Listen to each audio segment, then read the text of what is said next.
আজকে সৌরভদের বাড়ি এসেছি, সেই সনপুরিয়া সৌরভ। সৌরভের সাথে দেখা করার জন্য এসেছিলাম। তো সৌরভ নেই বাড়িতে। সৌরভের ওই ডায়ালাসিস চলছে, সপ্তাহে 3-4টে করে ডায়ালাসিস চলছে। আর বাড়ির থেকে ওই বাঁকুড়া হসপিটালে নিয়ে যাওয়াটা মানে অনেকটা ভাড়া খরচা হয়ে যাচ্ছে। তো তার জন্য বাঁকুড়াতে এখন ভাড়া বাড়িতে আসে, ওখান থেকে ডায়ালাসিস হচ্ছে। আর মোটামুটি 2 মাসের মধ্যেই অপারেশন হবে। আর টাকা সম্পূর্ণ এখনও জোগাড় হয়নি, টাকা এখনও কিছু বাকি আছে। তো পুরো টাকাটি যখন সম্পূর্ণ হয়ে যাবে জোগাড়, তখন অপারেশন করা হবে 2 মাস পরে। তো আপনারা যারা যারা পয়সা তখন পাঠাতে পারেননি, ব্যাংকে একটু প্রবলেম চলছিল, তো অনেকেই পয়সা পাঠাতে পারেননি বা ওই ভিডিওটা আর খুঁজে পাননি, একবার দেখেছেন তারপর ওই ভিডিওটা আপনাদের সামনে আর আসেনি। তো তারা পয়সা পাঠিয়ে দেবেন। আমি কিউআর কোড দিলাম, আপনাদের সাধ্য মতো সাহায্য করবেন। আজকে তো বছরের শেষ দিন, তো বছরের শেষ দিনে না হয় 20-50 টাকা দিয়ে একটা ভালো কাজই করবেন, সারা বছরটা মনে থাকবে। পুরো মানে বছরটাতে একটা ভালো কাজ করেছে, তাই না? তো সৌরভের সাথে দেখা করার খুব ইচ্ছে ছিল। সৌরভকে তো আমি যখন সৌরভের ওইরকম হয়েছিল তখনও তো দেখতে পাইনি, ভেলোরে ছিল।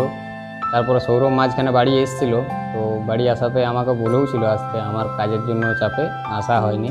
তো আজকে টাইম করে এসেছি, কিন্তু সৌরভ নেই। একদিন বাঁকুড়া যাব, ওখানে সৌরভের মা বাবা দুজনে আছে, সৌরভ আছে ভাড়া বাড়িতে আছে ওখানে।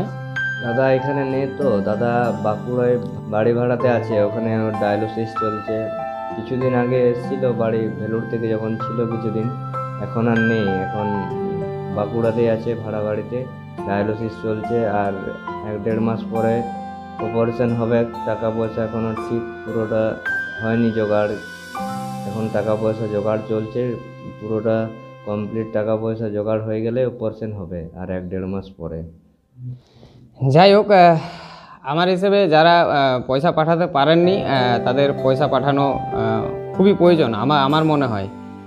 কারণ এরকম পরিবারের পাশে দাঁড়ানো অবশ্যই প্রয়োজন। এরকম পরিবার বলতে দেখুন, একটা মিডল ক্লাস ফ্যামিলি 10-12 লাখ টাকা 15 লাখ টাকা মানে অত তাড়াতাড়ি যে জোগাড় করে নেবে বা জোগাড় করা সম্ভব হবে এটা কিন্তু নয়। টপ করে কিন্তু জোগাড় করা যায় না। আর আমরা যদি সবাই মিলে 10 কোটি টাকা 50 টাকা 100 টাকা 500 টাকা যার যেমন সামর্থ্য সেইভাবে যদি হেল্প করি, তাহলে অবশ্যই কিন্তু অনেকটা হেল্প হবে এবং সৌরভের অপারেশনটা সাকসেসফুলি হবে এবং সৌরভ সুস্থ হয়ে উঠবে। আর এই যে সৌরভের ভাইয়ের কথা তো বলেইছিলাম, ওই যে সৌরভের ভাইয়ের একটা পা ওখানে রাখা আছে। ধন্যবাদ সকলকে। বছর 2023 শেষ, 2024 আপনাদের সকলের ভালো কাটুক, সুস্থ কাটুক, সপরিবারে হাসি খুশি সুস্থ থাকুন। ধন্যবাদ।